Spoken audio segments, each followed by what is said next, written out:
আসসালামু আলাইকুম। একদিন ফার্নিচারের জন্য এক খাটের দোকানে চলে যাই। ফার্নিচারের দোকানে খাট নেওয়ার জন্য। তো আপনারা দেখতে পাচ্ছেন আমার ছোট্ট মামনি মোসাম্মদ মানসুরা মাইমুনা। ও সবার আগে লাফ দিয়ে দোকানে ঢুকে পড়ে প্রত্যেকটাতে হাত দিয়ে আর বলছে, "এটা নেবো, এটা নেবো।" ও প্রত্যেকটাই বলছে। এই দোকানটি হচ্ছে আমাদের গাইবান্ধা জেলার সুন্দরগঞ্জ উপজেলার ৭ নং রামজীবন অর্থাৎ ডোমেরহাট বাজারে অবস্থিত। দোকানদারের নাম হচ্ছে আয়নাল ভাই। আয়নাল ভাইয়ের দোকানে বরাবরই আমরা জিনিস কিনে থাকি।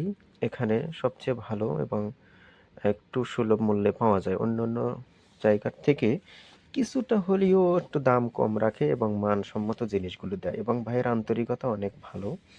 আমি বরাবরই ছোটখাটো কিছু নিলেই ভাইয়ের কাছে চলে যাই। তো এবারেও সেই ভাইয়ের দোকানে গেছি একটা খাট নেওয়ার জন্য। তো খাটটা এই খাটটা মানে দরদাম করে কিছু টাকা দিয়ে আসা হয়েছে আরকি। তো এই আমার মেয়ে হচ্ছে না যেটাই ধরে সেটাই যে নিবে। এই যে ভিতরে ঢুকে গেছে সে একদম ওই যে ওইটা নিবো। হ্যাঁ? ও আসলে মানসুরা মাইমুনা ভাবছে যে এগুলো সব নেবো আমরা। মানে এরকম একটা তার মানে ইয়ে আরকি। হুম? এই যে দেখেন এই যে এই খাটটা আরকি। তো আমরা বরাবরের মতো মাঞ্চুরাকে নিয়ে কোনো দোকানে গেলে ও আসলে কোনো জায়গায় স্থির থাকে না। এটা না তো ওটা, এটা না তো ওটা। আর খাওয়ার তো কোনো বালাই নেই। একটা খাবে আরেকটা চাবে, এটা খাওয়া শেষ না হইতে আরেকটা চাচ্ছে। এইভাবেই চলছে। এই যে দৌড়াইয়া যাচ্ছে। এখন সোফাতে বসবে, বসে বলবে এই সোফাটা নেব। দেখেন আপনারা দেখতে থাকেন।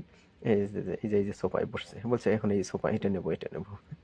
মানে এই যে আবার দেখেন এটা নিবে। আবার এই টি টেবিলটা নিবে। মানে প্রত্যেকটাই যেটাই ধরছে। দোয়া করবেন মনসুরা মাইমুনের জন্য। আসসালামু আলাইকুম।